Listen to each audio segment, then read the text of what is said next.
In the vastness of the cosmos, where hundreds of billions of galaxies wheel through space, each containing hundreds of billions of stars, something remarkable is happening right now. At this very moment, as you listen to these words, thousands of visitors from other star systems are passing through our neighborhood. Silent travelers, ancient wanderers, messengers from distant suns. Carl Sagan made the phrase billions and billions famous, not as a number, but as an invitation to contemplate scale. To understand that we live in a universe so vast, so populous with worlds and suns, that isolation is the real impossibility. And in July of 2025, we received our third confirmed visitor to prove it. Its name is 3I Atlas, the third interstellar object detected passing through our solar system. But this discovery is about far more than one comet. It is about mathematics, probability, and the profound realization that we live in a cosmos more connected, more dynamic, and more alive with exchange than most of us ever imagined. Carl Sagan spent his life teaching us to think in cosmic terms.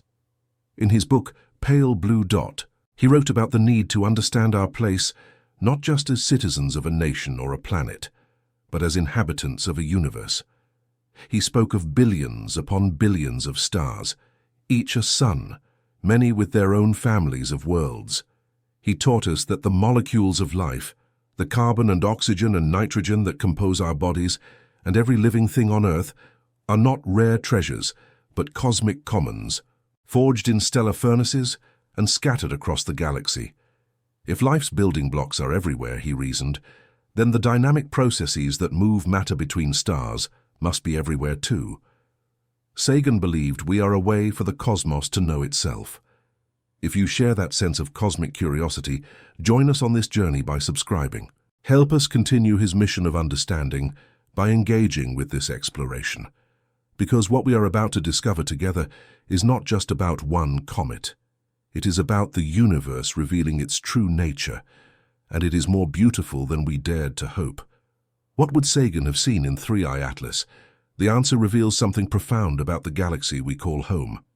On July 1st, 2025, the Atlas Survey Telescope in Chile detected an object that would change our understanding of how common interstellar visitors truly are. At magnitude 18, far too dim for amateur telescopes, the object was racing through the constellation Sagittarius at a staggering 61 kilometers per second relative to the Sun. Within days, follow-up observations from observatories around the world confirmed what astronomers suspected. This was no ordinary comet.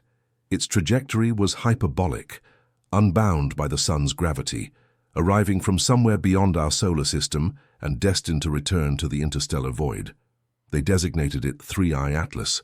The 3I prefix marks it as the third confirmed interstellar object to pass through our solar system.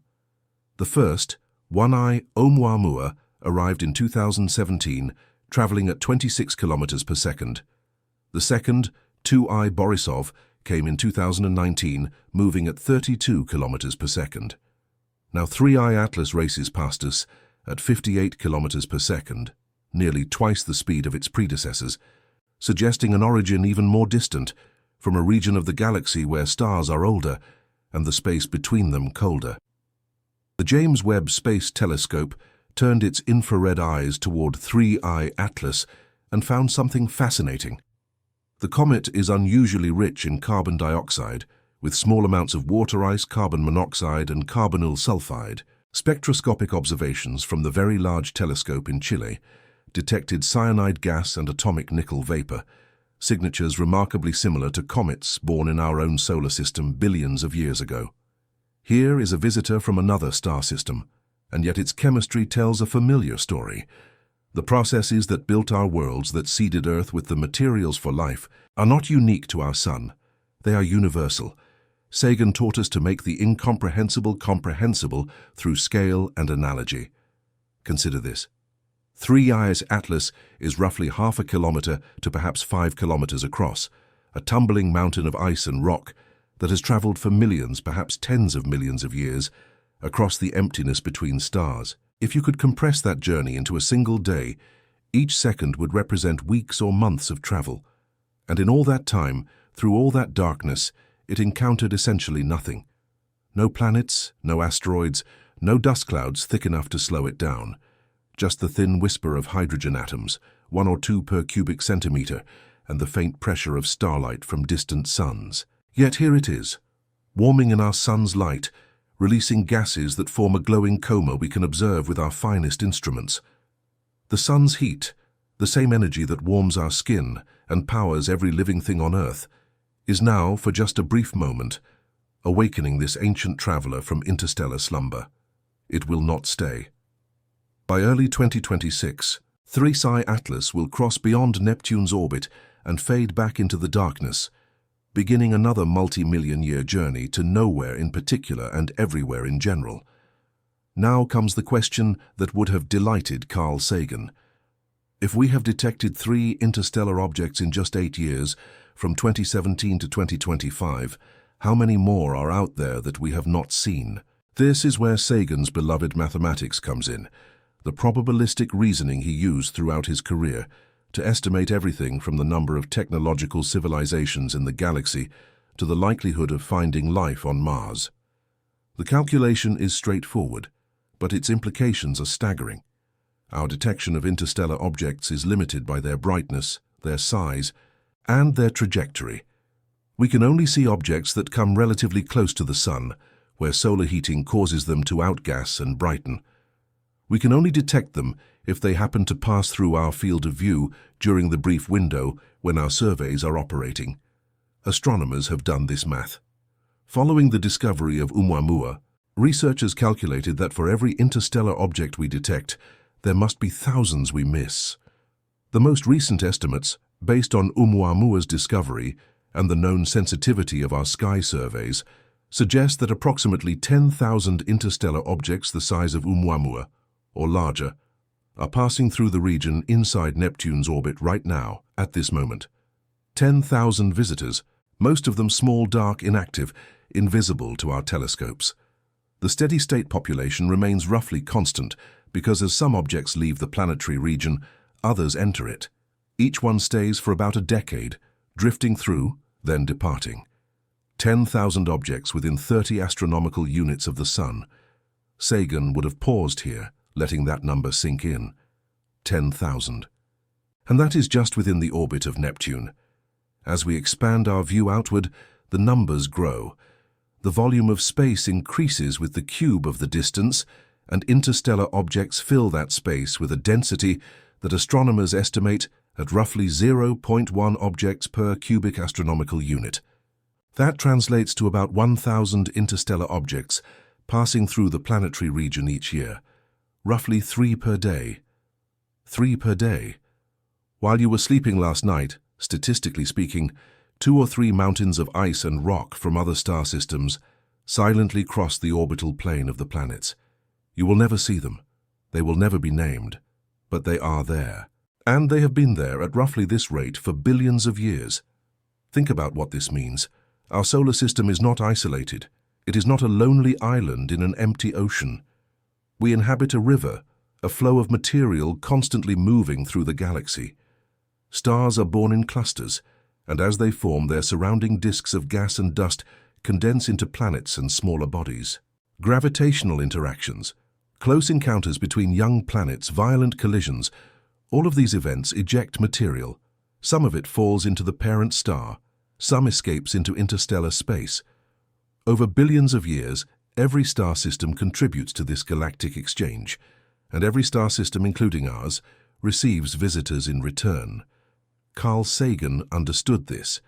In Cosmos, he spoke of the connections between worlds, the way comets might carry organic molecules from one star system to another, seeding the galaxy with the chemistry of life. He knew that the universe is not static, but dynamic, not separate, but interconnected. He wrote that we are made of star stuff, and it is literally true. The iron in our blood, the calcium in our bones, the carbon in our DNA, all of it was forged in the nuclear furnaces of stars that died before our sun was born. Those stars exploded, scattering their enriched materials into space, where it mixed with hydrogen and helium and eventually collapsed into new stars and planets. We are recycled stardust. And now we know that the recycling happens not just within star systems, but between them. The velocity of 3I Atlas tells us something important. At 58 kilometers per second, it is moving faster than the typical orbital speeds of stars around the galactic center, which average around 200 to 250 kilometers per second. This extra velocity, this hyperbolic excess, tells us that 3I Atlas was not gently released from its parent system. It was flung out, perhaps by a close encounter with a giant planet, perhaps by the gravitational chaos of a binary star system, perhaps by the death throes of its parent star itself. Whatever the mechanism, enormous energy was required to accelerate this object to such speeds. And yet here it is, proof that such events are not rare anomalies, but common occurrences repeated countless times across the galaxy. Sagan taught us the power of big numbers. He made billions and billions a catchphrase, but not as a joke. He meant it as a tool for understanding. When we say there are 100 billion galaxies, each containing 100 billion stars, we are not just reciting large numbers. We are recognizing that the universe is so vast, so filled with stars and worlds, that rarity becomes commonplace. Even if interstellar ejection events are individually uncommon, when multiplied across billions of star systems over billions of years, they produce a steady rain of interstellar objects, a galactic background of wanderers that pervades all of space. Consider the mathematics of time. Our Sun is 4.6 billion years old. If 1,000 interstellar objects pass through the planetary region each year, then over the lifetime of the Sun, roughly 4 trillion interstellar visitors have passed through the space where Earth orbits. 4 trillion. Some were tiny, pebbles of ice no larger than a car. Some were giants, rogue planets ejected from dying systems, dark and massive, passing through the outer solar system unnoticed, except by their gravitational influence. And a very few, have been detected and studied by the curious descendants of stardust we call humanity. What did Sagan predict about this? In Pale Blue Dot, published in 1994, he discussed the possibility of rogue planets wandering the galaxy, worlds that never knew the warmth of a sun, drifting alone through the darkness. He speculated about comets from other stars, about the exchange of material between stellar systems, about the possibility that life itself might spread through such mechanisms. He understood, as few others did at the time, that the galaxy is not a collection of isolated systems, but a connected ecosystem, a web of gravitational interactions and material flows that links every star to every other star over time, scales measured in millions and billions of years. Sagan died in 1996, just 21 years before the discovery of Oumuamua. He never saw the confirmation of his predictions, but the predictions were sound because they were based on probability and scale. If planetary systems are common, and we now know they are, then interactions within those systems must be common. If interactions are common, then ejections must be common. If ejections are common across billions of systems over billions of years, then interstellar space must be populated with wanderers. The logic was inescapable, and now the observations confirm it. But there is something more here, something Sagan would have emphasized. The discovery of 3I Atlas and its predecessors does more than confirm theoretical predictions. It changes how we see ourselves. We think of Earth as our home, the solar system as our neighborhood, and the space beyond as foreign, as other. But the evidence says otherwise. The evidence says that we live in a cosmos where boundaries are illusions, where the material of one star system becomes the material of another, where the carbon atoms in your body might once have orbited a different sun in a different corner of the galaxy before arriving here, before becoming part of Earth, before becoming part of you. Sagan called Earth a pale blue dot, a mote of dust suspended in a sunbeam. He showed us that image, taken by Voyager 1 from the edge of the solar system, to humble us, to help us see our world as it truly is, small, fragile, alone in the vastness. But he also wanted us to see beyond our world, to recognize that we are not separate from the cosmos, but woven into it. Every atom in your body is a traveler. Every molecule has a history that predates Earth, predates the Sun, stretches back through generations of stars to the Big Bang itself. You're not just on this pale blue dot. You are made of the galaxy, and the galaxy is made of exchanges like the one we are witnessing with 3I Atlas. There is something humbling and something exhilarating about this realization. Humbling because it shows us how small we are, how recent our civilization is, how brief our individual lives are against the scale of cosmic time. We have been detecting interstellar objects for only 8 years. Human civilization has existed for perhaps 10,000 years. Anatomically modern humans have existed for 300,000 years. The Earth has existed for 4.6 billion years, and 3I Atlas has been traveling through space for longer than our species has existed, longer than our planet has been home to complex life, possibly longer than Earth itself has been a solid world. But it is also exhilarating because it shows us that we are part of something greater. We are not isolated. We are connected to the galaxy not just by gravity and light, but by matter itself, by the physical exchange of materials between stars. Every time we detect an interstellar object, we are receiving a message, not from aliens but from physics, from the universe itself, telling us that we belong to a larger community. Sagan believed that the cosmos is within us, that we are a way for the universe to know itself. When we study 3I Atlas, when we analyze its spectra and calculate its trajectory, we are the universe studying itself, matter that has organized into consciousness, turning its attention to matter from another star, recognizing the kinship. What does this mean for our future? Sagan was an advocate for space exploration, for extending human presence beyond Earth, not out of nationalism or conquest, but out of curiosity and survival. He understood that Earth is vulnerable, that cosmic impacts and climate changes and our own technological power pose risks to our long-term survival. But he also understood that space is not empty, that the galaxy is filled with resources, with worlds, with opportunities for those patient and wise enough to learn how to use them. The interstellar objects passing through our system are more than scientific curiosities. They are samples of other worlds, delivered to our doorstep, carrying information about the chemistry and history of distant star systems. Future missions might intercept these objects, land on them, study them up close, even extract resources from them. We are learning that the galaxy provides. The detection of 3 interstellar objects in 8 years, with improving technology and expanding sky surveys, suggests that discoveries will accelerate. The Vera Rubin Observatory, scheduled to begin full operations soon, will survey the entire visible sky every few nights, detecting faint, fast-moving objects that previous surveys would have missed. Astronomers predict that Rubin will detect dozens, perhaps hundreds of interstellar objects over the next decade. Each one will be an opportunity to learn, to refine our understanding of galactic dynamics, to catalogue the diversity of materials and compositions produced by different types of stars in different regions of the galaxy. Sagan taught us that science is not just a body of knowledge, but a way of thinking, a method for distinguishing what is true from what we wish were true. The discovery of interstellar objects is a triumph of that method. No one designed these objects to visit us. No intelligence aimed them at our solar system. They are here because of the mathematics of gravitational dynamics, the statistics of large numbers, the simple fact that if you eject enough objects from enough star systems over enough time, some of them will pass through every part of the galaxy eventually. This is not miraculous. It is inevitable, and yet it is no less wonderful for being inevitable. Sagan understood that the universe revealed by science is more awe-inspiring than any myth, more humbling than any doctrine, more beautiful than any fantasy.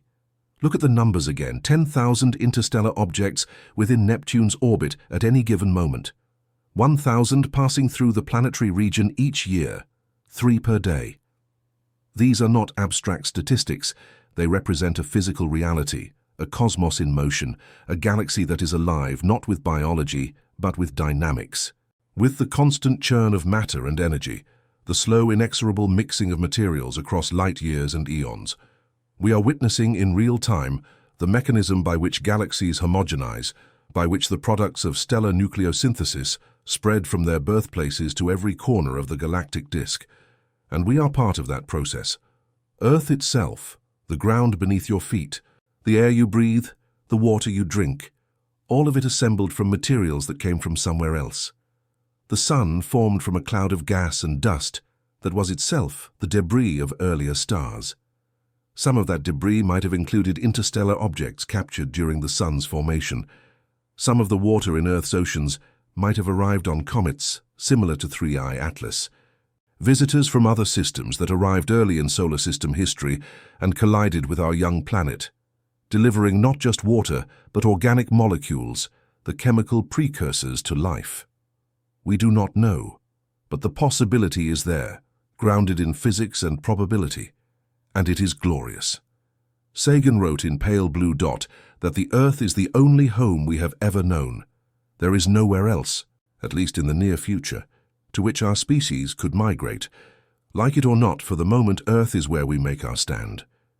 He wrote those words as a call to responsibility, a reminder that we must care for our planet because it is precious and irreplaceable. But he also looked beyond to the far future, to the possibility that one day humanity might spread beyond Earth, might establish new homes among the stars, might become travelers ourselves in the great galactic exchange. The detection of interstellar objects is a step toward that future because it teaches us that space is not a barrier but a medium, not empty but filled with travelers, not separating worlds but connecting them. The story of 3I Atlas is not a story of aliens or mysteries. It is a story of mathematics and observation, of patience and curiosity, of telescopes and computers and the human desire to understand. It is the kind of story Sagan loved to tell, rooted in evidence, soaring into implication, connecting the smallest details to the largest questions. Why are we here? Where do we come from? Are we alone? The answer to that last question, at least in one sense, is clearly no, we are not alone. We are surrounded by visitors, by wanderers, by the physical presence of other star systems passing through our neighborhood constantly. They do not speak, they do not signal, but they are here, and they carry messages nonetheless, messages written in spectra and velocities, in compositions and trajectories, messages that say we are all part of the same galaxy, the same cosmic story, the same dance of gravity and light and matter that has been unfolding for billions of years. Carl Sagan believed that we are a way for the cosmos to know itself. Every time we look through a telescope, every time we measure the light from a distant object, every time we calculate an orbit or identify a molecule, we are fulfilling that role. We are star stuff pondering star stuff. We are the universe examining its own wanderers, tracing their journeys, imagining their origins, and recognizing in them the same processes that made us. This is not a small thing. This is not a trivial pursuit. This is the grandest project ever undertaken by our species, the attempt to understand the cosmos that made us and to find our place within it. 3I Atlas is not alone. That is the profound truth revealed by its discovery. It is one of billions upon billions of interstellar objects drifting through the galaxy, most never detected, most never coming close enough to any star to be warmed or observed. But some do. Some pass through systems like ours, and some, an even smaller fraction, are noticed by beings capable of noticing. Beings who build telescopes and satellites and computers, beings who have learned to read the language of light and motion, beings who care enough about the cosmos to spend their time and resources trying to understand it. We are those beings, and this is our moment, our century, perhaps our millennium, to open our eyes and see the galaxy as it truly is. It is dynamic. It is connected. It is filled with travelers, and we are among them, riding our pale blue dot around an ordinary star, learning slowly, haltingly, beautifully, that we are not separate from the cosmos but part of it, not observers but participants, not strangers in a foreign universe but citizens of the galaxy, children of the stars made of the same materials, shaped by the same forces, connected by the same history that produced 3I Atlas and Oumuamua and Borisov and the 10,000 others passing through our system unnoticed. Billions and billions. Sagan repeated the phrase often enough that it became a parody. But he never meant it as a joke. He meant it as a meditation, an invitation to think beyond human scales, to embrace the vastness, to feel the weight of deep time and enormous space and countless worlds. When we say billions and billions of stars, each possibly surrounded by planets, each possibly ejecting travelers into the interstellar medium, we are saying that the cosmos is richer, more active, more interconnected than our ancestors could have imagined. We are saying that isolation is impossible. That exchange is universal. That we live in a galaxy where every system contributes and every system receives, where the flow of matter never stops, where travelers like 3I Atlas are not anomalies, but threads in a vast tapestry connecting all of us across light years and eons. This is the universe Carl Sagan wanted us to see, not a cold, empty, hostile place, but a cosmos alive with process, rich with connection, filled with wonder for those willing to look and learn. His legacy lives in every astronomer tracking interstellar objects, in every student learning orbital mechanics, in every person who looks up at the night sky and feels the pull of curiosity, the desire to understand.